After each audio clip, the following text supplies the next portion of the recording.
السلام علیکم ورحمۃ اللہ وبرکاتہ۔ بسم اللہ الرحمن الرحیم۔ ان اللہ وملائکتہ یصلون علی النبی یا ایھا الذین آمنوا صلوا علیہ وسلموا تسلیما۔ قیل من اصحاب رسول اللہ صلی اللہ علیہ وسلم قالوا یا رسول اللہ کیف نصلی علیک؟ قال رسول اللہ صلی اللہ علیہ وسلم قولوا اللہم صلی علی محمد قولوا اللہم بارک علی محمد۔ صدق اللہ العظیم۔ هو الاول والآخر والظاہر والباطن وهو رب اشرح لی صدری ویسر لی امری واحلل عقدۃ من لسانی یفقہوا قولی۔ آج اپنے سامعین کی نظر میں مسند احمد کی حدیث نمبر 1662 کو پیش کرتا ہوں، اور جس میں فضیلت درود پاک کا ایک واقعہ لکھا ہے کہ وہ فرماتے ہیں کہ نبی حضرت عبد الرحمن ابن عوف مشہور صحابی ہیں، وہ فرماتے ہیں کہ نبی پاک صلی اللہ علیہ وسلم اپنے گھر سے نکلے، نخلا کھجور کے باغ میں گئے، وہاں میں آپ کے پیچھے آ رہا تھا تو نبی پاک نے سجدہ ریز ہو کر دکھایا اور آپ لمبا سجدہ کر گئے، میں دیکھتا رہا، مجھ سے رہا نہ گیا، میں جلدی سے پہنچا نبی پاک صلی اللہ علیہ وسلم کے۔ جب بھی پاس گیا تو آپ نے سر مبارک اٹھایا اور پوچھا کہ عبد الرحمن کیا مسئلہ ہے؟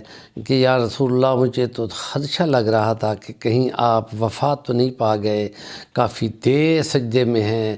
تو نبی پاک نے فرمایا کہ جبرائیل آئے تھے اور وہ کہہ رہے تھے کہ اے اللہ فرماتا ہے کہ نبی خوش ہو جاؤ کہ جو آپ پر ایک درود بھیجتا ہے میں اس پہ درود بھیجتا ہوں، جو آپ پہ سلام بھیجتا ہے میں اس پہ سلام بھیجتا ہوں۔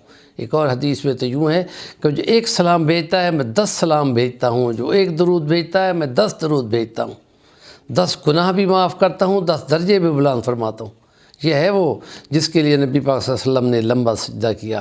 اور اس کے لیے ایک مضمون اور ایک حدیث کا ہاتھ لگا ہے تو وہ میں سامعین کی نظر کرنا چاہ رہا تھا کہ جس میں نبی پاک صلی اللہ علیہ وسلم نے فرمایا ہے کہ وہ الفاظ یوں ہیں: اللہم صلی علی سیدنا محمد صلاۃً تحسن بها الاخلاق وتیسر بها الارزاق وتدفع بها المشاق وتملأ منها الآفاق وصلی علی محمد یوم خلقت الدنیا الی یوم الطلاق یا عزیز یا یدیک یا عزیز یا خلاق۔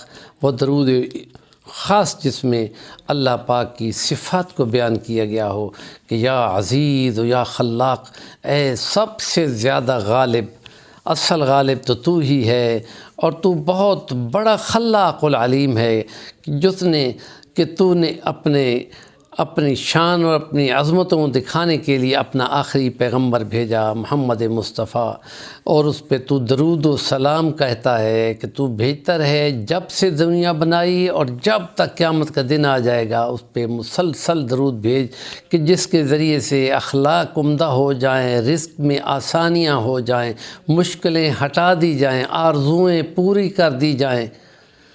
تو وہ اس درود کو پڑھے گا تو اس کی برکت سے تو یہ عطا کرے گا، اے سب سے غالب اور ایک کمال علم اور قدرت رکھنے والے خالق اور مالک۔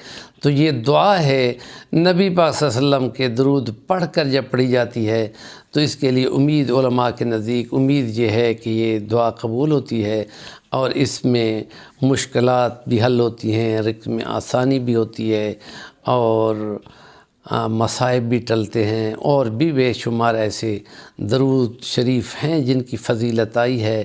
تو یہ مسند احمد کی 1662 نمبر حدیث نبی پاک صلی اللہ علیہ وسلم پر درود کی عظمت کو بیان کرتی ہے۔ تو یہ مسلمانوں کا حق ہے کہ نبی پاک پر درود پڑھتے رہیں۔